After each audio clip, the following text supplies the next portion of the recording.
ఈరోజు పాఠ్యాంశం పటాలు, అధ్యయనము, విశ్లేషణ. ఇంతకుముందు పటాలు, వాటి తయారీ విధానం గురించి మనం తెలుసుకున్నాం. ఈరోజు రెండో పాఠ్యాంశం పటాలు, అధ్యయనం, విశ్లేషణ.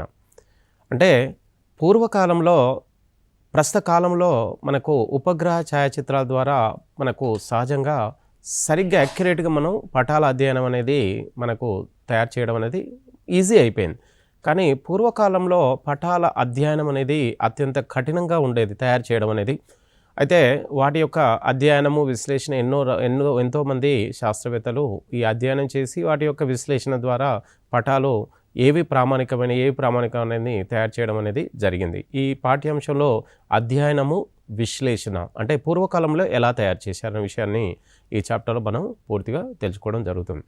అయితే మనకు పూర్వకాలంలో కొన్ని వేల సంవత్సరాల కాలంలో ముందు మనకు ముఖ్యంగా భూమి అనే ఈ గ్రహము గుండ్రంగా ఉంది అనే విషయాన్ని మొట్టమొదటిసారిగా తెలియజేసిన శాస్త్రవేత్త అరిస్టాటిల్.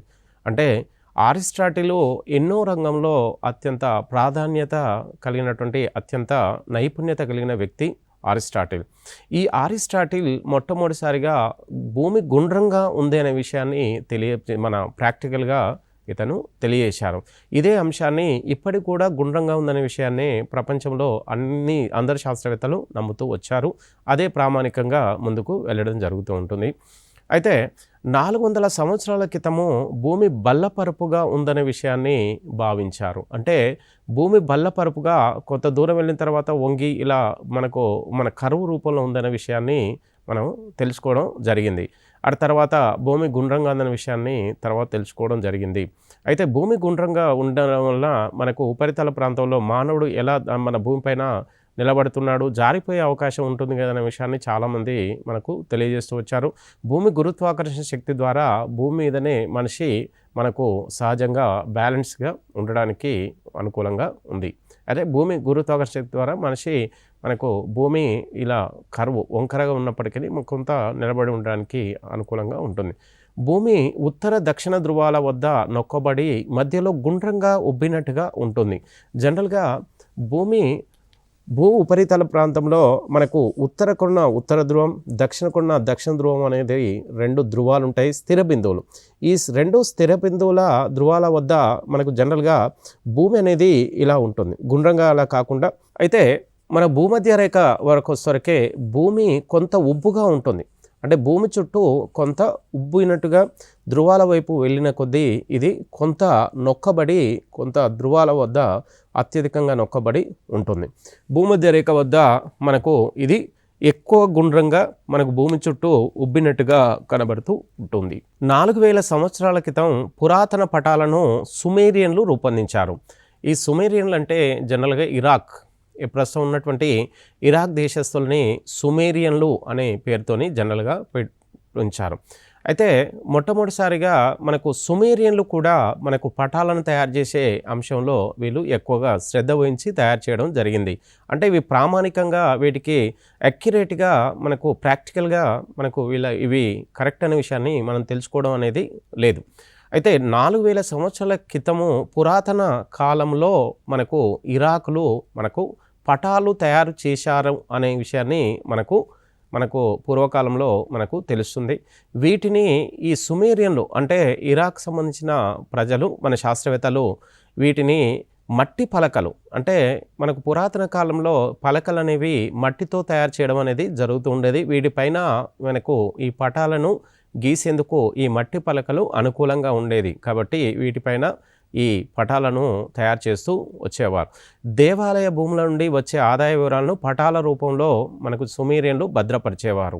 అంటే ఈ ఇరాక్ సంబంధించిన వీళ్ళు ఏం చేసేవారంటే వెనకటికి లిపి అనేది అంత సామర్థ్యంగా, అంత ప్రామాణికంగా ఉండేది కాదు. అయితే లిపి లేని ఆ సమయంలో మనకు జనరల్గా దేవాలయాలు, గుళ్ళకు సంబంధించిన ఆదాయ వివరాలన్నిటినీ ఈ మట్టి పలకలపై జనరల్గా ఈ పటాల రూపంలోనే వారు పటాలను వేసి భద్రపరిచేవారు. ఇక బాబిలోనియన్లు అంటే వీళ్ళని జనరల్గా ఇరాక్లకు సంబంధించిన వీరు జనరల్గా ప్రపంచ పటాలని 2600 సంవత్సరాల క్రితము మట్టి పలకలపై గీశారు. వీళ్ళు కూడా మట్టి పలకలపై వీటిని గీయడం జరిగింది 2600 సంవత్సరాల క్రితం. ఇక బాబిలోనియన్ల పటంలో ప్రపంచం ఒక పళ్ళెం మాదిరిగా, ప్లేట్ మాదిరిగా మనకు ఉపరితల అంచు కొంచెం ఎత్తుగా, మనకు పళ్ళెం లోతుగా గుంతలో ఉన్నట్టుగా మనకు ఈ ప్రపంచం అనేది ఉందనేది, ఒక పళ్ళెంలాగా ఉంటుందనేది ఈ బాబిలోనియన్లు మొట్టమొదటిసారిగా తెలియజేయడం జరిగింది. ఇలా ఉంటుందనే దానికి ఎలాంటి ప్రాక్టికల్ అంశాలు అనేవి ఏమీ లేవు. ఇక లోపలి వలయంలో అంటే పళ్ళెంలాగా ఉన్నటువంటి ఈ ప్రపంచంలో లోపలి వలయంలో గ్రామాలు, పట్టణాలు, నదులు, కాల్వలు, చిత్తడి భూములు, కొండలు ఉన్నాయనే విషయాన్ని వీళ్ళు తెలియజేస్తూ ఉన్నారు. అంటే మనకు జనరల్గా మన పల్లెం లోపల ఏదైతే పల్ల ప్రాంతం లో లెవెల్ ఏరియాస్ ఉంటుందో, లో లెవెల్ ఏరియాలో గ్రామాలు, పట్టణాలు, నదులు, చిత్తడి భూములు, కొండలు ఇలాంటివన్నీ అంశాలు ఉన్నట్టుగా వీళ్ళు తెలియజేస్తున్నారు. ఇక ఈ వలయము బయట అంటే మనకి భూమి మన పల్లెం మాదిరిగా ఉంటే, ఈ వలయానికి బయట అంటే నదులకు మనకి ఏవైతే పట్టణాలు, గ్రామాలు, చెరువులు ఉన్నాయో దానికి కొంచెం అంచెమటి మనకు బయట చెడు నది అంటే ఉప్పు నీటి సముద్రం ఉందనే విషయాన్ని వీళ్ళు తెలియజేస్తూ ఉన్నారు. చెడు నది అంటే జనరల్గా ఉప్పు నీటి సముద్రం అంటే ఈ నీరు ఎలాంటి ఉపయోగం ఉండదు కాబట్టి వీటిని చేదు నది అనే పేరుతోని జనరల్గా పిలుస్తూ ఉన్నారు. ఈ ఉప్పు సముద్రంలో 7 దీవులు ఉన్నాయి. జనరల్గా మనకు గ్రామాలు, పట్టణాలు, నదుల చుట్టూ ఉన్నటువంటి వలయాకారంలో మనకు జనరల్గా ఈ ఉప్పు నీటి సముద్రం ఉంది. ఈ ఉప్పు నీటి సముద్రంలో 7 దీవులు ఉన్నట్టుగా వీళ్ళు తెలియజేస్తున్నారు. ఈ 7 దీవుల్లో మనకు ప్రధానంగా మనకు ప్రామాణికమైన దీవులు ఇవి అనేది పర్టికులర్గా వాళ్ళు ఎక్కడ కూడా తెలియచేయలేదు. ప్రపంచపటం మధ్యలో గల నగరం బాబిలోనియా. ఈ ప్రపంచపటం ఏదైతే ఈ పల్లెం ఆకారంలో ఉన్నటువంటి ఈ ప్రపంచ మధ్యలో గల నగరం బాబిలోనియానే ఈ పట్టణము ఈ మధ్యలో ఉంటుందనే విషయాన్ని వీళ్ళు మనకు జనరల్గా ఈ ఇరాక్ సంబంధించిన వీళ్ళు తెలియజేస్తున్నారు. ఇక గ్రీకులు కూడా మనకు పటాలను తయారు చేసి గీసే వాటిలో ప్రామాణ్యత కలిగిన వారుగా గ్రీకులు. పూర్వకాలంలో ఎక్కువ గ్రీకులు పటాలను తయారు చేసేందుకు ఎంతో సామర్థ్యతతో వాళ్ళు పటాలను తయారు చేసేవారు. అయితే గ్రీక్ శాస్త్రవేత్త అయినటువంటి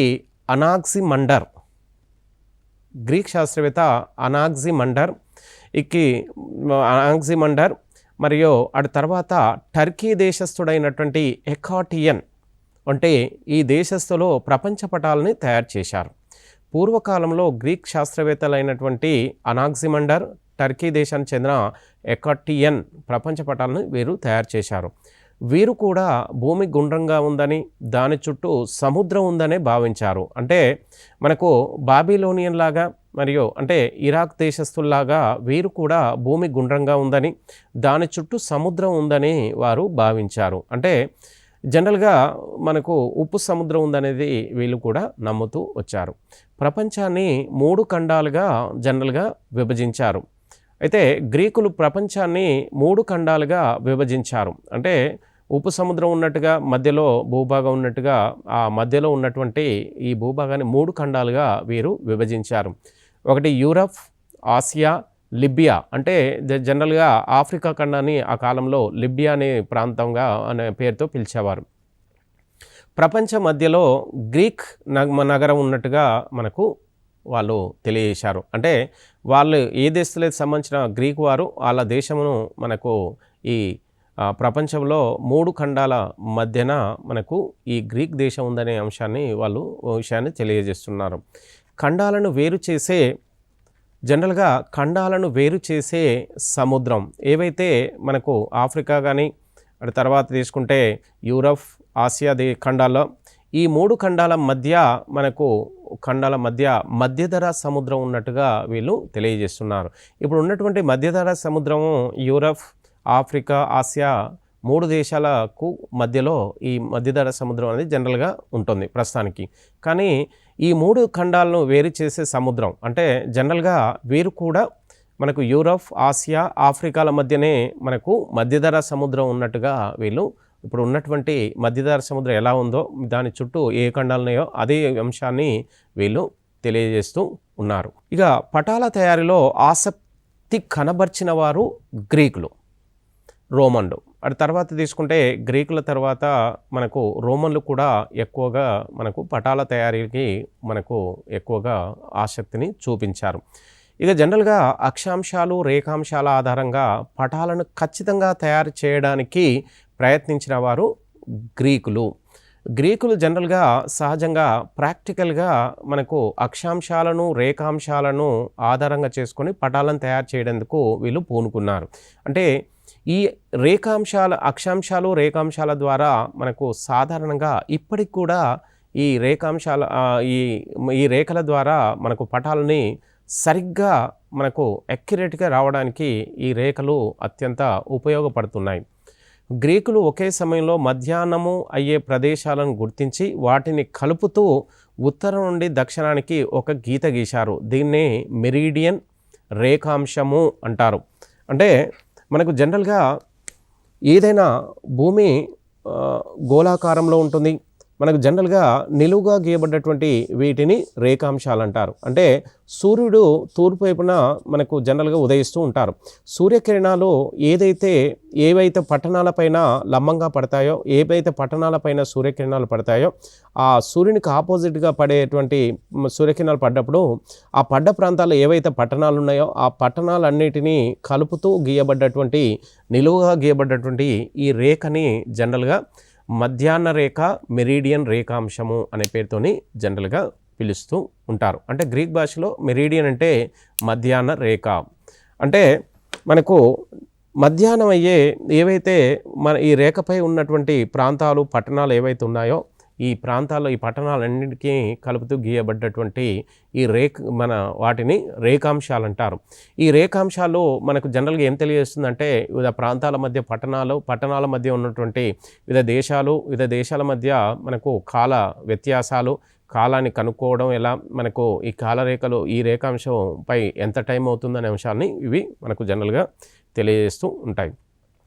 మధ్యాహ్న సమయంలో సమాన పొడవులు గల నీడలు గల ప్రాంతాలను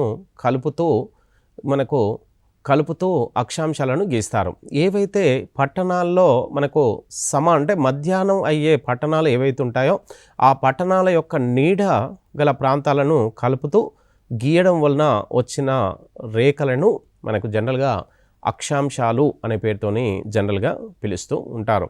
ఇక జనరల్గా మనకు ఈ రేఖాంశాల ద్వారా వివిధ ప్రాంతాలు, దేశాల మధ్య కాల వ్యత్యాసాలను, కాలాన్ని కనుక్కోవడానికి ఉపయోగిస్తే ఈ అక్షాంశాల ఆధారంగా మనకు శీతోష్ణ స్థితిని, వివిధ దేశాల మధ్య దూరాలని ఈ అక్షాంశాల ద్వారా తెలుసుకోవడానికి వీలవుతున్నాయి. ఈ 2 రకాల గీతలను గ్రీకులు ఏర్పరిచి వీటి ఆధారంగా గ్రిడ్లు గీసి వాటి ఆధారంగా ప్రపంచంలో వివిధ ప్రదేశాలను గుర్తించడం అనేది జరుగుతూ ఉంటుంది. అయితే గ్రిడ్ అనగా ఏవైనా 2 అక్షాంశాలు మనకు 2 రేఖాంశాలను ఖండించుకునే ఏదైతే ప్రాంతం ఉంటుందో దాన్ని గ్రిడ్ అంటారు. ఇది ఏ ఆకారంలో ఉంటుందంటే జనరల్గా చతుష్కోణాకారంలో మనకు ఈ ప్రాంతం ఉంటుంది. అంటే ఏదైనా ఒక ప్రాంతంలో మనకు గ్రిడ్ ఏదైతే ఉన్నదో ఆ గ్రిడ్ ప్రాంతంలో మనకు ఈ ప్రాంతం మరొక ప్రాంతంలో మరొక గ్రిడ్ ఉంది. ఈ 2 గ్రిడ్ల మధ్య కాల వ్యత్యాసం, ఈ 2 గ్రిడ్ల మధ్య దూరం ఇవన్నీ కనుక్కోవడానికి జనరల్గా మనకు గ్రిడ్లు అనేవి ఉపయోగిస్తూ ఉంటారు. అంటే 2 ప్రదేశాలు ఉన్నాయనుకోండి, ఆ 2 ప్రదేశాలను గ్రిడ్లలో చూపిస్తూ ఆ గ్రిడ్ ప్రాంతంలో మనకు కాలాలను, ఆ గ్రిడ్ల మధ్య దూరాలను కనుక్కోవడానికి మనకు అక్షాంశాలు, రేఖాంశాలు మనకు ప్రామాణికంగా తీసుకోవడం జరుగుతుంది. వీటిని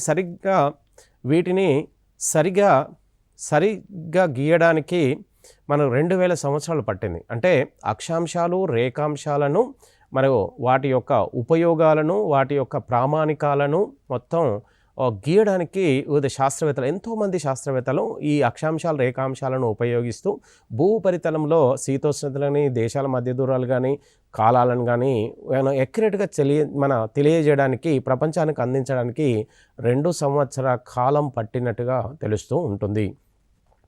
ప్రాచీన కాలంలో ఈ గీతలను ఉపయోగించి సవివరమైన పటాలను తయారు చేసిన వాడు టాలమీ. అంటే మనకు ఈ టాలమీ మనకు ప్రపంచంలో మనకు అక్షాంశాలు, రేఖాంశాలని ప్రామాణికంగా ఉపయోగించి గ్రిడ్ల ద్వారా మనకు శీతోష్ణత అనుకోండి, అటవీ విస్తీర్ణం అనుకోండి, మనకు శీతోష్ణది, అటవీ విస్తీర్ణము, ఆర్ద్రత మరియు వర్షపాతం, మరియు అటు తీసుకుంటే మనకు ఖనిజాలు ఇలాంటి ఎన్నో రకాల అంశాలను మనకు ఈ అక్షాంశాలు, రేఖాంశాల ద్వారా సవివరంగా తెలియజేసిన శాస్త్రవేత్త టాలమీ. ఇక తీర ప్రాంతాలను సరిగ్గా గుర్తించిన లోతు ప్రదేశాలను గురించి సరిగ్గా తెలియజేయలేడు. కానీ ఇక్కడ తీర ప్రాంతాలను అక్షాంశాలు, రేఖాంశాల ద్వారా టాలమీ తీర ప్రాంతాలని సరిగ్గా గుర్తించాడు. కానీ మనకు ఇక తీర ప్రాంతాల లోపల ఉన్న ప్రదేశాలని సవివరంగా తెలియచేయలేదు. అంటే దాని విషయంలో మనకు ఎక్కువగా శ్రద్ధ చూపించలేదనే విషయాన్ని మనకు ఇక్కడ తెలుస్తుంది. అంటే శ్రీలంకను గుర్తించాడు కానీ భారత్ను గుర్తించలేదు. అంటే కారణం శ్రీలంక మనకు జనరల్గా చుట్టూ అన్ని వైపులా నీరు ఆవరించడంలో తీర ప్రాంతము ఎక్కువగా ఉంటుంది కాబట్టి శ్రీలంకని పూర్తిగా మనకు ఈ తీర ప్రాంతం ద్వారా గుర్తించడం జరిగింది. కానీ భారతదేశము ప్రపంచంలో 7వ పెద్ద దేశము, ఎక్కువ విస్తీర్ణాన్ని కలిగి దాదాపుగా మనకు 33 లక్షల చదరపు కిలోమీటర్ల విస్తీర్ణం కలిగిన భారతదేశాన్ని తీర ప్రాంతం మాత్రం గుర్తించినప్పటికీ అంతర్భాగంలో భారత అత్యంత విస్తీర్ణం కలిగిన అంతర్భాగాన్ని సరిగ్గా గుర్తించలేదని చెప్పవచ్చు. అరబులు ప్రపంచ పటాల తయారీకి అరబు పండితులు, నావికులు టాలమీ పుస్తకాలను ఎక్కువగా ఉపయోగించారనేది మనకు ఇక్కడ తెలుస్తూ ఉంటుంది. అయితే ప్రపంచంలో అరబులు కూడా పటాల తయారీకి ఎక్కువ శ్రద్ధ చూపారు. ఇటు అరబు పండితులు, నావికులు వీళ్ళు టాలమీ రాసినటువంటి అక్షాంశాలు, రేఖాంశాల ద్వారా అతను ఏదైతే మన పటాల తయారీకి సంబంధించిన విషయాలను తెలియజేశారో ఆ పుస్తకాలను అరబ్ పండితులు, నావికులు ఉపయోగించి పటాలను తయారు చేసేందుకు వాళ్ళు ఈ టాలమీ పుస్తకాలను ఉపయోగించారు. పటాలు తయారు చేసిన వారిలో ఒకరు ఆల్ ఇద్రిసి. ఇతను కూడా అరబ్ సంబంధించినటువంటి మనకు జనరల్గా పటాలను తయారు చేసే అంశంలో ఎక్కువ శ్రద్ధ చూపాడనేది తెలుస్తుంది. ఆల్ ఇద్రిసి 1154 సంవత్సరంలో ఈయన మనకు జనరల్గా ఆల్ ఇద్రిసి ప్రపంచ పటాన్ని ఒకటి రూపొందించాడు. ప్రపంచ పటాన్ని మనకు జనరల్గా ఇంతో అంత మన అన్ని అంశాలను మనకు పటంలో ప్రపంచ పటంలో అన్ని అంశాలని చూపించేందుకు ఇతను ప్రయత్నం చేశాడు. 1154 సంవత్సరంలో ఇతను మనకు పటాలను అంటే పూర్తి విషయాలతో కూడినటువంటి పటాన్ని రూపొందించాడు. ఈయన పటంలో యురేషియా, ఆఫ్రికా ఉత్తర భాగాలను చూపించాడు కానీ మొత్తం భాగాన్ని చూపించలేదు. ఈయన పటంలో యురేషియా అనేది ప్రస్తుతం భూపరితలంపై 7 ఖండాలలో 8వ ఖండంగా యురేషియాని చూపిస్తూ ఉన్నారు. యురేషియాలో అంటే ఇప్పుడు ఉన్నటువంటి ఉత్తర ఆసియా, ఉత్తర ఆఫ్రికా ఈ 2 ప్రాంతాలను కలిపి యురేషియా ఖండంగా ప్రస్తుతానికి కూడా పిలవడం జరుగుతుంది.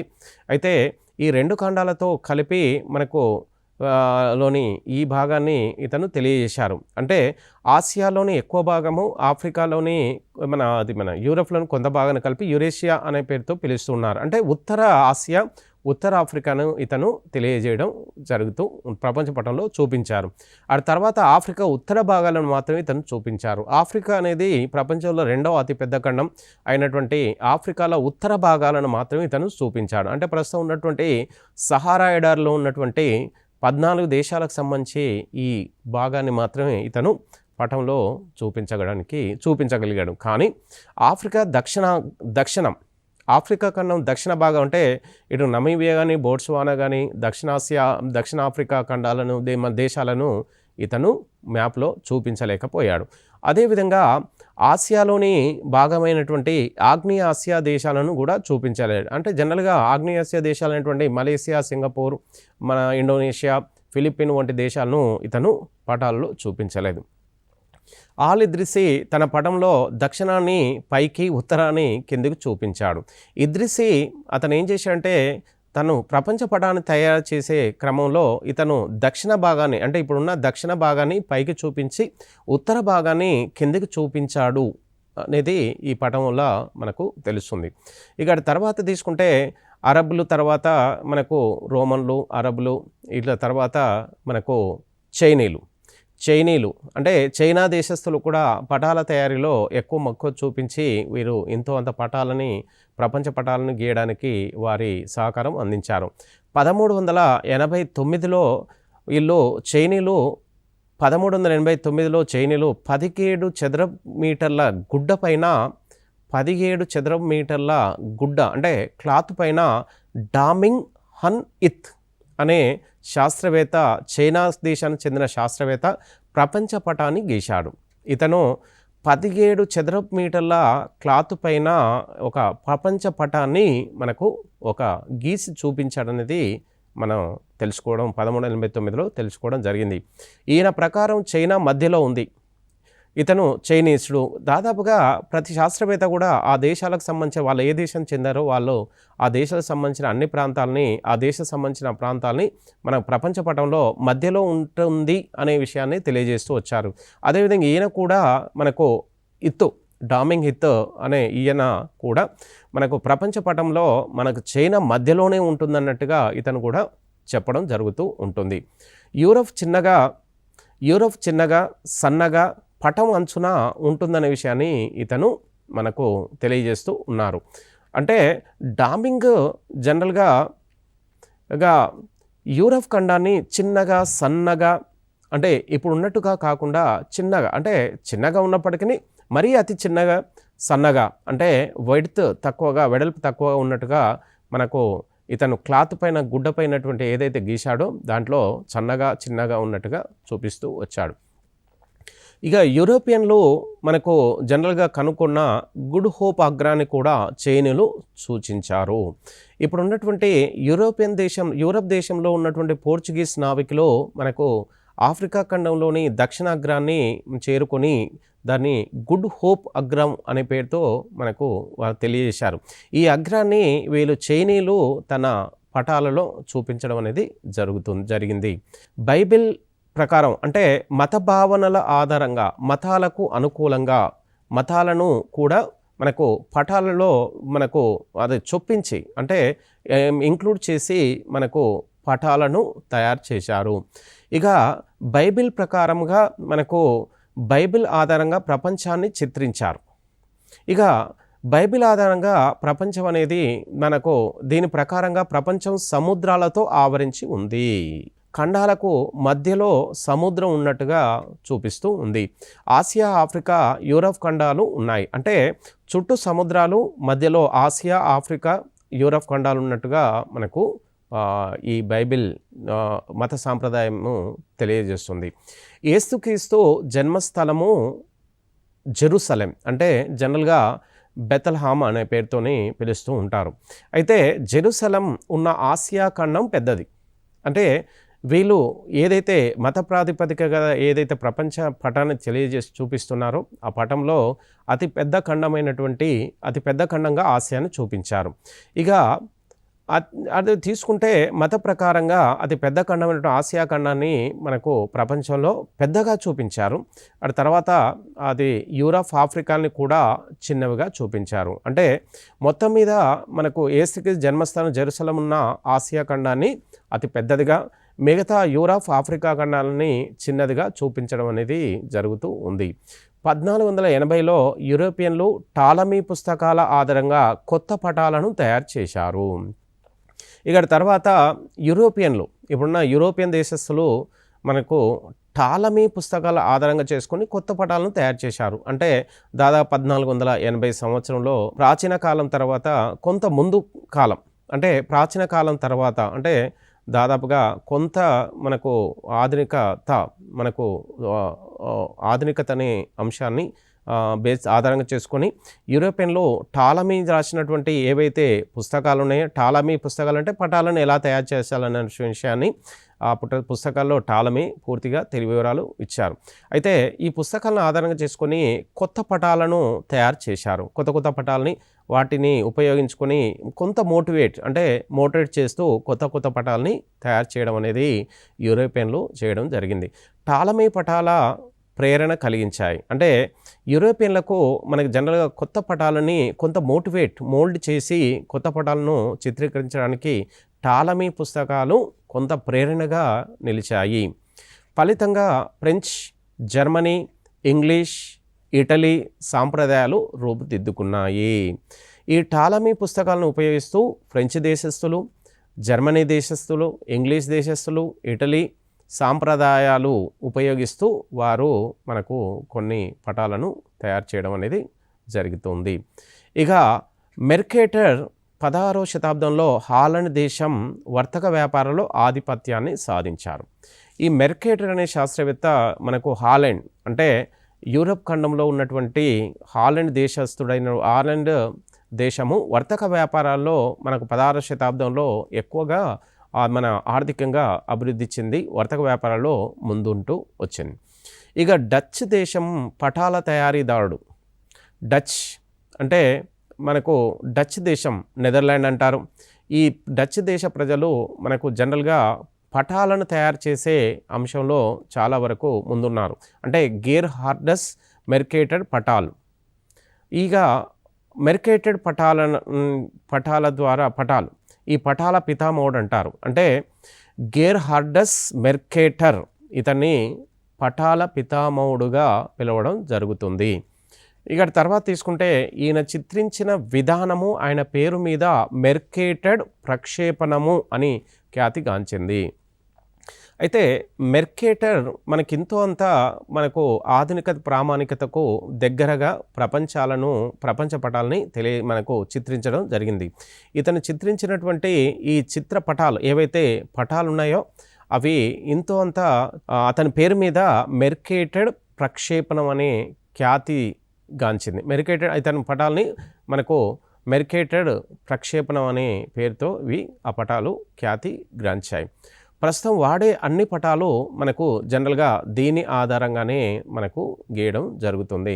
మెర్కేటర్ ప్రక్షేపణం అనే పేరు మీదనే మనకు జనరల్గా ఈ పటాలు అనేవి తెలియజేస్తుంది. తర్వాత తీసుకుంటే భూమి గుండ్రంగా ఉండడంతో ఖండాల పరిమాణము, దూరాలు, వక్రీకరణలు ఉన్నప్పటికీ ఖండాల ఆకారాన్ని, దిశలను సరిగ్గా సూచించే విధానాన్ని మెర్కేటెడ్ రూపొందించాడు. దీన్నే మెర్కేటర్ ప్రక్షేపణం అంటారు. అయితే జనరల్గా భూమి గుండ్రంగా ఉందనే విషయాన్ని అరిస్టాటిల్ మనకు ఆల్రెడీ ముందే తెలియజేశాడు. అయితే గుండ్రంగా ఉండడంతో మనకు ఈ ఖండాలు అనేవి మనకు ఖండాల పరిమాణం, దూరాలలో వక్రీకరణలు ఉంటాయి. జనరల్గా ఖండాలు మన విస్తీర్ణం ఎక్కువగా ఉండడం వలన మనకు జనరల్గా మనకు ఖండాలు అనేది మన భూ ఉపరితలం గుండ్రంగా ఉండడం వల్ల ఖండాల విస్తీర్ణం ఎక్కువ ఉండడం వల్ల ఖండాల నుంచి మనకు తూర్పు కానీ పశ్చిమ వైపుకు వెళ్ళినా కొద్దీ ఖండాల పరిమాణం ఎక్కువగా ఉండడం వల్ల అక్కడక్కడ వక్రీకరణలు ఉన్నట్టుగా కనబడుతూ ఉంటుంది. అయితే ఈ వక్రీకరణలను మనకు ఉన్నప్పటికీ ఖండాల ఆకారాన్ని మరియు వాటి యొక్క దిశలను సరిగ్గా చూపించే విధానాన్ని ఇతను మెర్కేటెడ్ రూపొందించాడు. దీన్నే మెర్కేటెడ్ ప్రక్షేపణం అంటారు. అంటే మెర్కేటెడ్ ప్రక్షేపణం అంటే మనకు భూ ఉపరితలంపై ఉన్నటువంటి అత్యంత విస్తీర్ణంలో ఉన్నటువంటి ఈ ఖండాలను మనకు ఏదో ఒక దిశలో మనకు పయనించే క్రమంలో తూర్పే కావచ్చు, పశ్చిమ దిశలో కావచ్చు. అంటే తూర్పు దిశలో జనరల్గా భూమి పశ్చిమ నుంచి తూర్పు తిరుగుతుంది కాబట్టి ఖచ్చితమైన దిశను ఈ మెర్కేటర్ ప్రక్షేపణం ద్వారా తెలుసుకోవడం అనేది జరుగుతుంది. అదేవిధంగా మనకు తూర్పు వైపు వెళ్ళే కొద్దీ ఖండాల్లో మనకు అక్కడక్కడ ఎక్కువ విస్తీర్ణం ఉండడం వల్ల కొంత మనకు వక్రీకరణలు అనేవి ఉంటాయి. ఈ వక్రీకరణలు ఉన్నప్పటికీ ఈ ఖండాల ఆకారాన్ని, వాటి యొక్క దిశలను మనకు సవ్యంగా మెర్కేటెడ్ ప్రక్షేపణం ద్వారా అనే సిద్ధాంతం ద్వారా మెర్కేటెడ్ రూపొందించాడు. ఇక మన భారతదేశం వివిధ శాస్త్రవేత్తలు, పటాల శాస్త్రవేత్తలు, మనకు అరబ్ దేశస్తులు, గ్రీకులు మరియు రోమన్లు, ఇటు చైనీయులు, ఇటు తర్వాత తీసుకుంటే యూరోపియన్లు తీసుకుంటే మనకు మన పటాలను తయారు చేయడంలో కూడా భారతదేశం ఎంతో మన భారతదేశంలోని శాస్త్రవేత్తలు కూడా పటాలను తయారు చేయడానికి పూనుకున్నారు. దేశం మొత్తం సర్వే చేసి పటాలు తయారు చేయటకు బ్రిటిష్ వారు సర్వేక్షణ శాఖను ఏర్పరిచారు. అంటే మన భారతదేశంలో మనకు బ్రిటిష్ వారు 1600 సంవత్సరంలో భారతదేశంలోకి ప్రవేశించి వారు భారతదేశంలో వివిధ ప్రాంతాలను ఆక్రమించి అన్ని రంగాలలో వారు భారతదేశంలో తన ప్రామాణికంలో ఉంటూ వచ్చారు. అయితే వీరు మనకు దేశ పరిపాలనే కాదు, ఆర్థిక రంగంలో కానీ వారి యొక్క దేశ ఆక్రమణ విషయాలే కాకుండా మన దేశం యొక్క పూర్తి వివరాలను, అంటే ఉపరితల ప్రాంతాలను మరియు ఇటు రాజకీయ పటాలను, వివిధ రకాల పటాలను తయారు చేసే అంశాలకు సంబంధించి వీరొక సర్వే శాఖను కూడా ఏర్పాటు చేశారు. దాన్నే సర్వేక్షణ శాఖ అనే పేరుతోని పిలుస్తుంటారు. బ్రిటిష్ వారు ఈ శాఖ ద్వారా మనకు భారతదేశంలో ఉన్నటువంటి వివిధ పటాలను తయారు చేస్తూ భారతదేశంలో వివిధ ప్రాంతాల్లో జనాభా అనుకోండి, వివిధ ఖనిజాలు అనుకోండి, అడవులు కానీ మరియు నేలలు కానీ, మన పొలిటికల్ కానీ, భూ ఉపరితల ప్రాంతంలో హిమాలయ నుంచి కన్యాకుమారికి ఉన్నటువంటి వివిధ ప్రాంతాల యొక్క భౌగోళిక స్థితిగతులను తెలుసుకోవడానికై పటాలను తయారు చేసేందుకై ఒక సర్వేక్షణ శాఖను ఏర్పాటు చేశారు. ఈ సర్వేయర్ అంటే భారత మొదటి సర్వేక్షణ శాఖ డైరెక్టర్ జనరల్ జేమ్స్ రన్నెల్ అనే అతన్ని నియమించి ఇతని ఆధ్వర్యంలో వివిధ పటాలను తయారు చేసేందుకు బ్రిటిష్ ప్రభుత్వం భారతదేశంలో మనకు ఎంతో ప్రయత్నం చేసింది. 1776లో భారత మొదటి పటాలను రూపొందించాడు. అంటే బ్రిటిష్ వారు 1776లో భారతదేశానికి సంబంధించి అక్యురేట్గా ప్రామాణికంగా మనకు మొట్టమొదటిసారిగా భారత ఉపరితల ప్రాంతాలనుకోండి, వివిధ ప్రాంతాలనుకోండి, వివిధ అంశాలకు సంబంధించిన పటాలను వీరు రూపొందించడం జరిగింది. అంటే ఈ సర్వేక్షణ శాఖని మొట్టమొదటిసారి 1800లో విలియం లంప్టన్ అతను మనకు ఆరంభించాడు. దక్షిణాన చైనా నుండి హిమాలయాల వరకు రేఖాంశాల పొడవును నిర్ణయించి వివిధ ప్రదేశాల ఎత్తులను గుర్తించారు. అంటే మనకు జనరల్గా భారతదేశం దక్షిణాన కన్యాకుమారి నుంచి కాకుండా మనకు ఇక్కడ చెన్నై అంటే తమిళనాడు, చెన్నై నుంచి హిమాలయ పర్వతాల వరకు ఉన్నటువంటి ఈ ప్రాంతంలో హిమాలయాలు అంటే చెన్నై నుంచి హిమాలయ పర్వత ప్రాంతాల వరకు ఈ మధ్య ప్రాంతంలో మనకి ఎన్నో భూస్వరూపాలు ఉన్నాయి. పర్వతాలు, కొండలు, గుట్టలు, లోయలు మనకు గృహలు, ఎన్నో రకాలైనటువంటి భూస్వరూపాలు ఉన్నాయి. ఈ హిమాలయ వరకు ఉన్నటువంటి మనకు ఈ అన్ని మనకు భౌగోళిక అంశాలను మనకు రేఖాంశాల పొడవును ఆధారంగా చేసుకొని వీటిని నిర్ణయించారు. అంటే ఈ చెన్నై నుంచి మనకి హిమాలయ వరకు వివిధ రేఖాంశాల పొడవును నిర్ణయించి వివిధ ప్రదేశాల ఎత్తులనేది నిర్ణయించడం జరిగింది. అంటే రేఖాంశాలని పొడవును ఆధారంగా చేసుకొని చెన్నై నుంచి ఇటు హిమాలయ పర్వతాల వరకు ఉన్నటువంటి మధ్య ప్రాంతంలో ఉన్నటువంటి ఎత్తైన ప్రాంతాలని వీరు గుర్తించారు. ఇక సర్వేక్షణను పూర్తి చేసిన వారు సర్ జార్జ్ ఎవరెస్ట్. అంటే వివిధ సర్వే ప్రాంతాలు భూ ఉపరితలం చెన్నై నుంచి మనకు హిమాలయ పర్వత ప్రాంతాల వరకు అటు తర్వాత మనకు ఎన్నో సర్వే అనేది జనరల్గా నిర్వహిస్తూ వచ్చారు. అయితే అత్యంత ఎక్కువ అంటే చిన్న ఎత్తైన ప్రాంతాలు, లోయలు, పల్ల ప్రాంతాలే కాకుండా ప్రపంచంలోనే అత్యంత ఎత్తైనటువంటి శిఖరం పీక్ జార్జ్ ఎవరెస్ట్, అతని పేరు మీదనే ఎవరెస్ట్ అనే శిఖరాన్ని అతని పేరు మీదనే జార్జ్ ఎవరెస్ట్ అనే పేరుతోని జనరల్గా విలియం జార్జ్ ఎవరెస్ట్ అతని పేరు మీదనే ఎవరెస్ట్ అనేది మనకు నిర్ణయించారు. సర్వేక్షణ పూర్తి చేసిన వారు అంటే భారతదేశంలో ఈ సర్వే అంటే భూపరితల ప్రాంతాలని తెలుసుకోవడానికి ఏదైతే సర్వే చేస్తున్నారో అవన్నిటినీ మనకు పూర్తి చేసినటువంటి మొదటి భూశాస్త్రవేత్త జార్జ్ ఎవరెస్ట్. అయితే మొదటిసారి శాస్త్రీయ పద్ధతి ద్వారా ఎవరెస్ట్ ఎత్తును కొలిచే ప్రపంచంలో ఎత్తైనవిగా నిరూపించాడు. ఇతను మనకు జనరల్గా చెన్నై నుంచి హిమాలయ వరకు మనకు రేఖాంశాలను ఉపయోగించి ఎత్తైన ప్రాంతాలు అనేది గుర్తిస్తూ వచ్చారు. అదే క్రమంలో మనకు ప్రపంచంలో ఎత్తైన ఎవరెస్ట్ని మనకు ఎత్తును కొలిచి దాని యొక్క ప్రపంచంలో ఇది ఎత్తైందని తెలియజేసేందుకు విలియం ఎవరెస్ట్ ఎంతో ప్రయత్నాలు అనేది చేసి దాన్ని ప్రపంచంలో ఎత్తైనదిగా అతను చూపించారు. సర్వేక్షణ చెన్నై నుంచి మొదలైంది. భారతదేశంలో సర్వేక్షణ అనేది జనరల్గా చెన్నై నుంచే మొదలైందనే విషయాన్ని మనకు తెలుస్తుంది. సాధారణంగా ఒక పటం ఒక విషయము లేదా ఒక అంశం పైన కేంద్రీకరించబడుతూ ఉంది. వీటిని థీమాటిక్ మ్యాప్స్ అంటారు. థీమాటిక్ మ్యాప్స్ అంటే ఏదైనా ఒక పటం తయారు చేసినప్పుడు ఒక పటం అనేది ఒక అంశానికి సంబంధించిన విషయాన్నే జనరల్గా తెలియజేస్తుంది. అలా తెలియజేయడానికి జనరల్గా థీమాటిక్ మ్యాప్స్ అంటారు. అలాంటి ఒక అంశానికి సంబంధించి ఎన్నో మ్యాప్లను తయారు చేస్తారు. ఆ మ్యాప్లన్నింటిని కలిపి థీమాటిక్స్ మ్యాప్స్ అనే విషయాన్ని తెలియజేస్తూ ఉంటుంది. ఇక భూమి వినియోగం మనకు భూ ఉపరితలం ప్రపంచంలో మనకు వివిధ ప్రాంతాల్లో వివిధ దేశాలు వివిధ జిల్లాలు రాష్ట్రాలు సముద్ర ఉపరితల ప్రాంతంలో మనకు జనరల్గా దీవులు అనుకోండి. అయితే భూమి ఉపరితలం పైన మనకు ఎన్నో అంశాలు ఉంటాయి. అంటే ఇక ఖనిజాలు అనుకోండి, సరిహద్దులు అనుకోండి, ఎరువులు మనకు చెరువులు, కాలువలు, చెరువులు ఎన్నో ఉంటాయి, సముద్రాలు.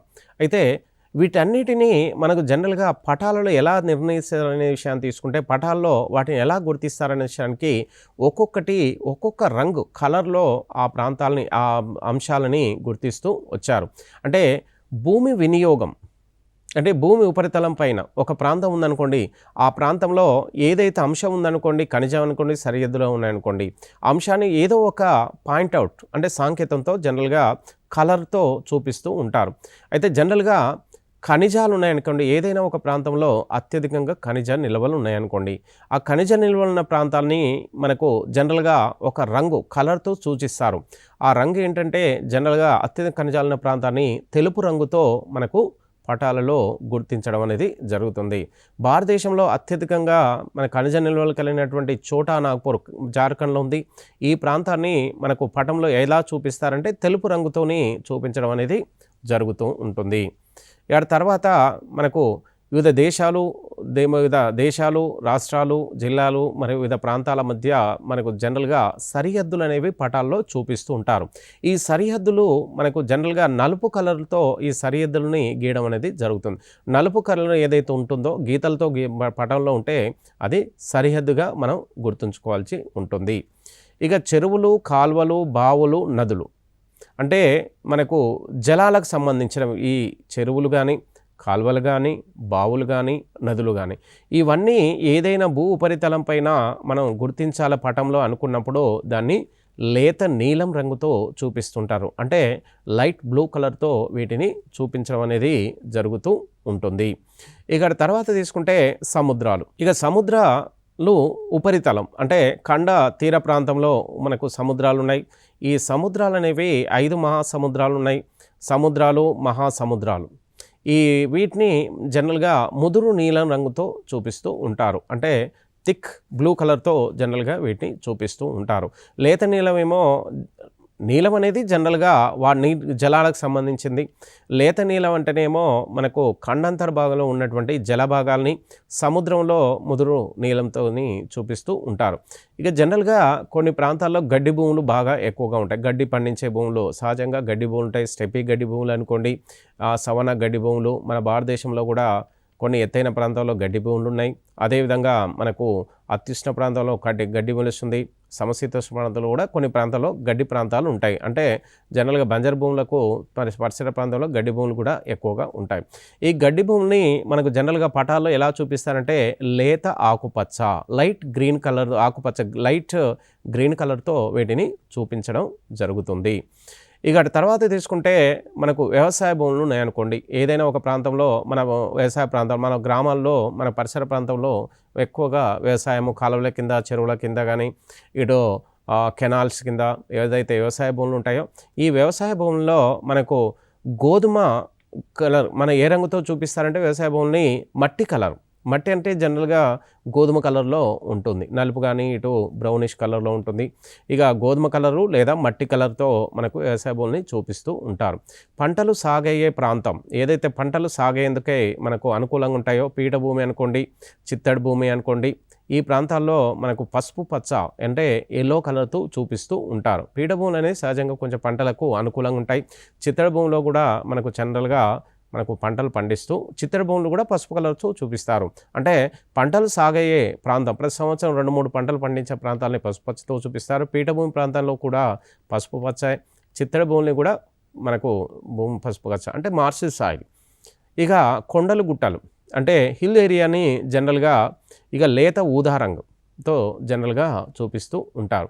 ఇక పర్వతాలని ముదురు రంగుతో చూపిస్తూ ఉంటారు. పర్వతాలని జనరల్గా ముదురు కలర్లో చూపించడం అనేది సహజంగా జరుగుతుంది.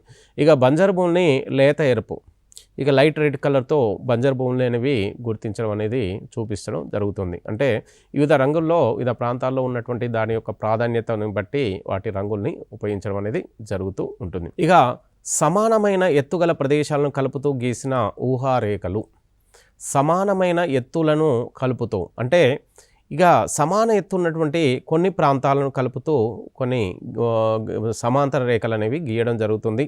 ఆ రేఖల్ని జనరల్గా సమాన ఎత్తుల గల ప్రదేశాలను కలుపుతూ గీయబడే వాటిని సమోన్నత రేఖలు అనే పేరుతో కూడా పిలవచ్చు. అదేవిధంగా కంటూర్ రేఖలు, ఐసో రేఖలు ఇవన్నీ మనకు సమాన ఎత్తున్న ప్రాంతాలను కలుపుతూ గీయబడ్డ రేఖలుగా చెప్పడం జరుగుతుంటుంది. ఇక తర్వాత తీసుకుంటే సముద్ర మట్టం నుండి 150 మీటర్ల ఎత్తు వరకు, అంటే భూ ఉపరితలం పైనటువంటి వివిధ అంశాలకు సంబంధించి వివిధ రంగులతో చూపించారు. అయితే భూ ఉపరితలం నుంచి వాతావరణంలోకి ఎత్తుని ఆధారంగా చేసుకుని వివిధ కలర్ని, రంగులని కూడా చూపించవచ్చు. అంటే భూ ఉపరితలం నుంచి 150 మీటర్ల ఎత్తు వరకు ఉన్న ఆ ప్రాంతంలో వాతావరణంలో ఉన్నటువంటి ఈ ఏదైతే ప్రాంతం ఉందో దీన్ని ముదురు ఆకుపచ్చ రంగుతోని, 150 నుంచి 300 మీటర్ల ఎత్తు వరకు ఉన్నటువంటి ఈ వాతావరణంలోని ఈ పొరల్ని లేత ఆకుపచ్చగాను, 300 నుంచి 600 మీటర్లు పసుపు పచ్చగాను, ఇక తర్వాత 600 నుంచి 1200 మీటర్ల వరకు లేత ఎరుపు రంగులో చూపిస్తారు. 1700 మీటర్ల పైన ఉంటే ముదురు ఎరుపు రంగులో చూపిస్తూ ఉంటారు. ప్రపంచంలో గడ్డగట్టుకొని ఉండే సముద్రం ఆర్కిటిక్ సముద్రం. అయితే ఈ ఆర్కిటిక్ సముద్రము మనకు జనరల్గా 66.5 డిగ్రీల ఉత్తర అక్షాంశం నుండి 90 డిగ్రీల ఉత్తర అక్షాంశం వరకు, అంటే మనకు ఉత్తర ధ్రువం వరకు మధ్యలో ఉన్నటువంటి ఈ 60 నుంచి మనకు 90 డిగ్రీల అక్షాంశం ఉత్తరార్ధగోళంలో ఈ ప్రాంతంలో మనకు ఏదైతే సముద్రం ఉంటుందో, మహాసముద్రం ఉంటుందో దాన్ని ఆర్కిటిక్ మహాసముద్రం. ఇది పూర్తిగా ఉత్తర ధ్రువానికి దగ్గరగా ఉండడం చేత ఇక్కడ -డిగ్రీ టెంపరేచర్ ఉండదు. ఇది పూర్తిగా ఎక్కువ రోజులు పూర్తిగా గడ్డగట్టుకొని ఉంటుంది. విపరీతంగా కురిసే మంచుతో నిండి ఉండే ప్రాంతం దక్షిణ ధ్రువం. అయితే విపరీతంగా కురిసిన మంచుతో నిండి ఉండే ప్రాంతం ఇక్కడ మన అంటార్కిటికా వంటి మన ఈ ఖండం ఉంటుంది. ఈ ఖండం అనేది జనరల్గా ఈ ప్రాంతాల ఉపరితలంలో నీటి ఆవిరి మైనస్లో ఉండడం వలన ఇక్కడ ఈ నీటి ఆవిరి మనకు -డిగ్రీలో ఉండడం వల్ల ఇక్కడ మంచు వర్షం అనేది జనరల్గా సాధారణంగా కురుస్తుంది. ఈ మంచుతో వర్షం కురవడం వలన దక్షిణ ధ్రువము మనకు జనరల్గా మంచుతో నిండి ఉంటుంది. ఇక పటాల సంకలనాన్ని అట్లాస్ అంటారు. జనరల్గా పటాలు అనేవి పటాల యొక్క సమూహాన్ని సంకలనం అంటారు. అంటే ఏదైతే అట్లాస్ తీసుకున్నా అట్లాస్లో మనకి ఎన్నో రకాల పటాలు ఉంటాయి. రాజకీయ పటాలు, భౌతిక పటాలు, రవాణా పటాలు, మనకు నేలలకు సంబంధించి, ఖనిజాలకు సంబంధించి, మరియు సముద్రాల తీర ప్రాంతాలు, ఇవన్నీ ఎన్నో రకాల పటాలు ఉంటాయి. అన్ని రకాల పటాల సమూహాన్ని మనకు అట్లాస్ అనే పేరుతోని పిలుస్తూ ఉంటారు. కంటూరు రేఖల మధ్య దూరం భూస్వరూపంపై ఆధారపడి ఉంటుంది. కంటూరు రేఖలో జనరల్గా కొంచెం వాలు ఎక్కువ ఉండి వాలు తక్కువగా ఉండొచ్చు భూ ఉపరితల ప్రాంతం. అలాంటప్పుడు వాటి మధ్య దూరాలు అనేవి అక్కడక్కడ కొంత వంకలు తిరిగి ఉండవచ్చు. అంటే మధ్య దూరం పైన ఆధారపడి ఉంటుంది. కోకోనా బీచ్ అనేది జనరల్గా ఈ బీచ్ ప్రాంతంలో మనకు జనరల్గా ఇక్కడ కంటూరు రేఖలను గీయడానికి కొంత అనుకూలంగా ఉంటాయి. బ్రెజిల్లో ఉంది. ఇక గ్లోబ్, భూమి నమూనా. ఇక ఇది కూడా మనకు సిలబస్లో ఉన్న ఒక అతి ప్రధానమైనటువంటి చాప్టర్. ఇక గ్లోబ్ అనేది మనకు భూమికి ఒక నమూనాగా చూపిస్తాం. అంటే జనరల్గా ప్రపంచం భూగోళాన్ని మనం ప్రాక్టికల్గా ఏమి చూడలేం కాబట్టి దానికి ఒక నమూనాని గ్లోబ్ని అనేది చూపిస్తూ ఉన్నారు. గ్లోబు మధ్యన ఒక గ్లోబ్ అక్షం, అంటే భూ అక్షం లాంటిది ఉంటే ఆ గ్లోబు అనేది అక్షం మీద తిరుగుతూ ఉంటుంది. అలానే భూమి కూడా భూ అక్షాన్ని ఆధారంగా చేసుకుని పశ్చిమ నుంచి తూర్పు తిరుగుతున్నట్టుగా ఈ గ్లోబ్లో చూపించడం అనేది జరుగుతూ ఉంటుంది. ఇది భూమి ఆకారాన్ని, నేల, నీరు, ఖండాలు, అంటే జనరల్గా గ్లోబ్ ఉపరితలాన్ని మీద మనకు వివిధ ఖండాలు, మరి భూమి ఆ ఖండాల ఆకారాలు, మరి అదేవిధంగా నేలలు, నీరు, ఖండాలు, మహాసముద్రాలు, ప్రపంచంలో దేశాలను చూపిస్తుంటుంది. అంటే భూగోళము మనకు జనరల్గా భూ ఉపరితలం పైన వివిధ పటాలకు సంబంధించి మనకు భౌగోళిక అంశాలు, దేశాలు, రాష్ట్రాలు మరియు జిల్లాలకు సంబంధించి సముద్రాలు, మహాసముద్రాలు, నేలలు మరియు అరణ్యాలకు సంబంధించి అన్ని విషయాలని కూడా మనకు గ్లోబ్ పైన మనం చూపించవచ్చు. నిజానికి భూమి ఖచ్చితమైన గోళాకారం అనేది ఉండదు, ఖచ్చితమైన గుండ్రంగా కూడా కాదు. ఉత్తర దక్షిణ ధ్రువాల దగ్గర కొద్దిగా నొక్కుకుపోయి భూమధ్య రేఖ దగ్గర కొద్దిగా ఉబ్బినట్లుగా ఉంటుంది. అంటే ఇంతకుముందు కూడా దీన్ని మనం చెప్పడం జరిగింది. ఈ తేడా అతి తక్కువగా ఉండడం వల్ల చాలా గ్లోబులు మానచిత్రాలు దీన్ని చూపించవు. అంటే జనరల్గా ఇక్కడ ఈ తేడా అతి తక్కువగా ఉండడం వల్ల చాలా గ్లోబులు మానచిత్రాలు దీన్ని చూపించలేవు. అంటే మనకు దూరం అనేది మనకు ఎక్కువ విస్తీర్ణం ఉండడం వలన మనకు జనరల్గా ఈ అంటే ఇలా భూమి కొంచెం వంగినట్టుగా వక్రీకరణ ఉన్నప్పటికీ వీటి అనేవి చూపించడం అనేది ఈ గ్లోబ్లో మనం చూడలేం. భూమి ఆకారం గోళాకారం. జనరల్గా భూమి స్పెరికల్ ఆకారం గోళాకారం ఉంటుంది. భూమి చివరి కొనలో 2 ధ్రువాలు స్థిరంగా ఉంటాయి. భూమి ఉపరితలం పైన 2 స్థిర బిందువులు ఉంటాయి. ఆ 2 స్థిర బిందువులు మనకు జనరల్గా ఒకటి ఉత్తరార్ధగోళం, మరొకటి దక్షిణార్ధగోళం. ఇలా ఉత్తరార్ధగోళం మరియు దక్షిణార్ధగోళం అనే 2 స్థిర బిందువులు ఉంటాయి. భూమి అక్షము ఈ 2 స్థిర బిందువుల నుంచి భూకేంద్రం గుండా మనకు భూ అక్షం అనేది అక్షాన్ని గీయడం అనేది జరుగుతుంది. ఇలా గీయబడినటువంటి రేఖని భూ అక్షం అనే పేరుతోని జనరల్గా పిలుస్తూ ఉంటారు. అక్షాంశాలు భూమిపైన అడ్డంగా గీయబడ్డ ఊహారేఖలు. అంటే అక్షాంశాలు భూమి మీద మనకు జనరల్గా అక్షాంశాలని భూ ఉపరితలం పైన మనకు జనరల్గా 0 డిగ్రీ అక్షాంశం ద్వారా చూపిస్తుంది. దీన్ని భూమధ్య రేఖ అంటారు. భూమధ్య రేఖకు ద్వారా భూమి ఉత్తర ధ్రువం దక్షిణ ధ్రువంగా 2 భాగాలుగా విభజించబడుతుంది. ఇలా విభజించబడ్డ భూమి ఉత్తరార్ధగోళంలో 90 అక్షాంశాలు, దక్షిణార్ధగోళంలో 90 అక్షాంశాలు. ఇవి జనరల్గా గోళాకారంలో ఉంటాయి. కాబట్టి మనకు అక్షాంశాలని మనకు ఏ ఆకారం ఉంటాయంటే మనకు వృత్తాకారంలో ఉంటాయి. ఈ వృత్తాకారం అనేది భూమి చుట్టూ గీయబడ్డటువంటి ఊహా రేఖలు. ఎందుకంటే మనం భూమి మీద చూడలేము కాబట్టి గ్లోబ్ మీద వీటిని మనం చూడడం జరుగుతుంది. కాబట్టి వీటిని ఊహారేఖలు అనే పేరుతో పిలుస్తాయి. ఇవి భూమి చుట్టూ వృత్తాకారంలో గీయబడ్డ ఊహారేఖలు. ఇక రేఖాంశాలు భూమిపై నిలువుగా గీయబడ్డ ఊహారేఖలు. అంటే అక్షాంశాలు రేఖాంశాలు భూమిపైన మనకు కనబడవు కాబట్టి వీటిని ఊహారేఖలు అనే పేరుతో పిలుస్తుంటారు. ఇక అక్షాంశాలు అనేవి మనకు భూమిపైన అడ్డంగా ఉంటాయి. రేఖాంశాలు భూమిపైన నిలువుగా గీయబడ్డ ఊహారేఖలు. ఇవి భూమిపై అర్ధవృత్తాకారంలో ఉత్తరం నుంచి దక్షిణ ధ్రువాల వరకు గీయబడ్డ ఊహారేఖలు. ఇక రేఖాంశాలు అనేవి మనకు జనరల్గా ఉత్తర ధ్రువం నుంచి దక్షిణ ధ్రువానికి అర్ధవృత్తాకారంలో భూమి చుట్టూ గీయబడ్డటువంటి ఊహారేఖలు. ఈ భూమధ్య రేఖ అంటే 0 డిగ్రీ అక్షాంశం చేత భూ ఉపరితలము ఉత్తర దక్షిణ అర్ధగోళంగా విభజించబడుతూ ఉంటుంది. ఇక ఉత్తరార్ధంలో 90 అక్షాంశాలు, దక్షిణార్ధంలో మనకు జనరల్గా 90 అక్షాంశాలు మనకు భూమధ్య రేఖకు 2 వైపులు ఉంటాయి. మొత్తం 181. ఇక 0 డిగ్రీ రేఖాంశాన్ని జనరల్గా గ్రీన్విచ్ రేఖాంశం అంటారు. 0 డిగ్రీ రేఖాంశము ఇంగ్లాండ్ దేశం గుండా వెళ్ళడం వలన ఇంగ్లాండ్ దేశంలో గ్రీన్విచ్ అనే ప్రాంతం నుంచి పయనిస్తుంది కాబట్టి దీన్ని గ్రీన్విచ్ రేఖ అనే పేరుతోని పిలుస్తూ ఉంటారు. ఈ గ్రీన్విచ్ రేఖ భూగోళాన్ని పశ్చిమార్ధగోళం, తూర్పార్ధగోళంగా 2గా విభజించబడుతుంది. ఇక అక్షాంశాలు భూమిపై పశ్చిమ నుంచి తూర్పుకు గీయబడతాయి. భూమధ్య రేఖ నుండి ధ్రువాల వైపు వెళ్లే కొద్దీ అక్షాంశాల పొడవు అనేది సహజంగా తగ్గుతుంది. రేఖాంశాల మధ్య పొడవు ఎల్లవేళ ఒకే విధంగా ఉంటుంది. భూమి నీలి చంద్రుని ఆకారంలో ఉంటుంది. ఎందుకంటే భూమిని నీలి చంద్రుని ఆకారంలో ఉంటుందని చెప్పవచ్చు. ఎందుకంటే భూమి ఉపరితలం పైన ఎక్కువగా మనకు నీరు ఎక్కువగా ఆవరించడం వల్ల నీరు జనరల్గా వాతావరణంలోకి బ్లూ కలర్ని రిఫ్లెక్ట్ చేస్తుంది. కాబట్టి మనకు భూమిని నీలి చంద్రుని ఆకారం అని చంద్రుగా పిలుస్తూ ఉంటుంది. కారణం ఉపరితలంపై ఎక్కువ భూభాగం జలావరణం ఉండడమే. భూమి గోళాకారంలో ఉంటే మనం కిందికి జారిపోవాలి, కానీ అలా జరగడం లేదు. కారణం భూమి శక్తివంతమైన అయస్కాంతం. భూమిపైన ఉంటే జనరల్గా మనకు జారిపోవాలి. వక్రంగా ఉండడం వల్ల భూమి నుంచి మన కిందికి జారిపడాలి. కానీ అలా జరగకుండా మనకు భూమి మీదనే అలా జారిపోకుండా అలా నిలబడి ఉండడానికి కారణం ఏంటంటే భూమి యొక్క గురుత్వాకర్షణ శక్తి వలన మనం అలా ఉంటున్నాం. గురుత్వాకర్షణ శక్తి అంటే మనకు జనరల్గా భూమి అనేది ఒక అతిపెద్ద అయస్కాంతంలాగా పనిచేస్తూ ఉంటుంది. ఇక 2 అక్షాంశాలు మరియు 2 రేఖాంశాలు ఒకదానితో మరొకటి ఖండించుకునగా ఏర్పడమని చతుష్కోణ ఆకారము గ్రిడ్ అంటారు. ప్రధాన ద్వితీయ భూస్వరూపాలు మనకు నెక్స్ట్ క్లాస్లో చూద్దాం.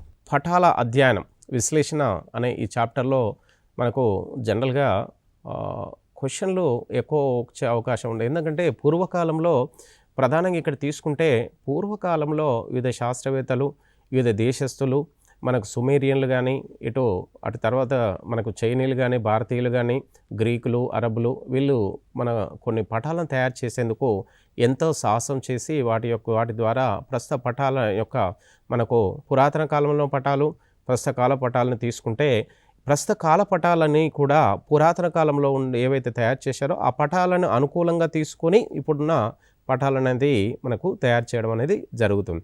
యాక్యురేట్గా మనకు శాటిలైట్ ద్వారానే ఎక్కువగా మనకు పటాలు అంటే ఒరిజినాలిటీని మనకు శాటిలైట్ ద్వారా పిక్చర్ల ద్వారానే మనకి ఎక్కువ తెలుసుకోవడం జరిగింది. అంటే పూర్వకాలంలో ఎలాంటి సాంకేతిక విధానాలు లేని, అంటే సాంకేతికత లేని కాలంలో కూడా పటాలను కొంత ఎక్యురేట్గా గీయడానికి మనకు ఎక్కువ గ్రీకులు, రోమన్లు, మనకు చైనీయులు కానీ, ఇటు లాటిన్ దేశస్తులు కానీ వీళ్ళందరూ ఎంతో ప్రయత్నం చేశారు. వారు ఎవరెవరు ఏ విధంగా చేశారు, మనకు వాళ్ళు ఏ సంవత్సరం ఎలా చేశారు, మనకు ప్రపంచము పల్లెంలాగా ఉందనే విషయాన్ని దాదాపుగా అందరు శాస్త్రవేత్తలు చెప్తూ వచ్చారు. పల్లం మధ్యన ఖండాలు ఉన్నాయి అన్నట్టు విషయాన్ని చెప్తున్నారు. పల్లం ఈ ఖండాల చుట్టూ మనకు పల్లం అంశం బట్టి మనకు జనరల్గా ఈ ఉప్పు నీటి సముద్రాలు ఉన్నాయి. ఈ ఉప్పు నీటి సముద్రాల్లో మనకు ఏదైతే దీవులు ఉన్నాయో 7 దీవులు ఉన్నట్టుగా కూడా తెలియజేస్తున్నారు. జనరల్గా ఇలాంటి ఉన్నటువంటి దీవుల్ని ఖండాలుగా వారు చెప్పడం జరుగుతుంది. అంటే జనరల్గా ఆసియాని, ఇక ఆఫ్రికాని, ఇటు మనకు యూరప్ని ఎక్కువగా ఫైండ్ అవుట్ చేస్తూ వాళ్ళు ప్రపంచం ఇలా ఉందనే విషయాన్ని చెప్పారు. కానీ ఇక్కడ విషయం తీసుకుంటే ఉత్తర అమెరికా, దక్షిణ అమెరికా కానీ, ఇటు అంటార్కిటికాని కానీ ఎక్కువ కూడా ఎక్కడ కూడా వీళ్ళు తమ పటాలలో గుర్తించలేకపోయారు. కారణ విషయాలు తీసుకుంటే మనకు ఇవి కొంత ఖండాలకు మనకు మన అంశమటి ఎక్కువగా ఈ ఖండాలు ఉన్నాయి. ఆసియా, యూరప్, ఆస్ట్రేలియా ఖండాలను, ఆఫ్రికా ఖండాలని మాత్రమే ఎక్కువగా వీళ్ళు ఫోకస్ చేస్తూ ఆ ఖండాలలో వీరు ఎవరైతే శాస్త్రవేత్తలను పటాలను తయారు చేసే శాస్త్రాలు ఆ ఖండాల్లో నివసించడం వల్ల ఆ ఖండాలకు సంబంధించిన సంబంధించిన ప్రాంతాలను పటాల్లో ఎక్కువగా చూపించడం అనేది జరుగుతూ వచ్చింది. ఇక ఈ ఖండాలకు జనరల్గా ఈ ఖండాలు ఎలా ఏర్పడ్డాయి, సముద్రాలు, ఉప్పు నీటి సముద్రాలు ఎలా ఏర్పడ్డాయి అనే అంశాలకు సంబంధించి వాళ్ళు ఎలాంటి మనకు చూపించలేకపోయారు. అంటే ఏర్పడడానికి కారణాలు కానీ ఎలాంటివి తెలియజేయలేకపోయారు. అంటే మనకు విపత్తులకు సంబంధించిన అంశాలను కూడా వీళ్ళు పటాల్లో ఎక్కడ కూడా మనకు ఎలాంటి అంశాలను చూపించలేదు. పటాల తయారీకి సంబంధించి మనకు వారు ఎలాంటి జాగ్రత్తలు తీసుకున్నారు, ఎత్తైన ప్రాంతాలు, లోయ ప్రాంతాలు, మనకు కంటూర్ రేఖలు అనుకోండి, సమోష్ణత రేఖలు అనుకోండి, ఇలాంటి రేఖల ద్వారా వాళ్ళు కొంత పటాలను తయారు చేసేందుకు వాళ్ళు ప్రయత్నాలు అనేవి చేయడం అనేది జరిగింది. ఇక విశ్లేషణ విషయాన్ని తీసుకుంటే మనకు వివిధ ప్రాంతాలు, వివిధ దేశస్తులు, వివిధ శాస్త్రవేత్తలు పటాలను తయారు చేసే వారి మధ్య విశ్లేషణ, అంటే వాళ్ళు తయారు చేసినవి, వీళ్ళు తయారు చేసాయి, వాళ్ళు దేని ఆధారంగా చేసుకున్నారు, వీళ్ళు దేని ఆధారంగా చేసుకున్నారనే అంశాలను ఆధారంగా చేసుకొని, అలాంటి వాళ్ళు ఏ అంశాలను ఆధారం చేసుకున్న అంశాలను మనం బేస్ చేసుకొని మనకు రాను అంటే జీవన క్రమంలో వాటి యొక్క పటాల యొక్క మనకు నాణ్యత అనేది, వాటిని ఆధునికత అనేది పెరుగుతూ రావడం అనేది జరిగింది. ఆ తర్వాత మనం శాటిలైట్ ద్వారా, అంటే ఉపగ్రహాల ద్వారా మనం ఏదైతే పటాలను తయారు చేసామో అవి ప్రామాణికంగా మన పాతకాలంలో, మన పురాతన కాలంలో వాళ్ళు తయారు చేసిన వాటితో మనకు ఎక్కువగా కంటే మనం ఇవి ఎక్కువగా ప్రామాణికంగా ఉన్నట్టుగా తెలియజేయడం జరుగుతుంది. కాబట్టి ఈ పాఠ్యాంశంలో ఇది ప్రధాన అంశంగా విశ్లేషణ అనేది ఉంటుంది.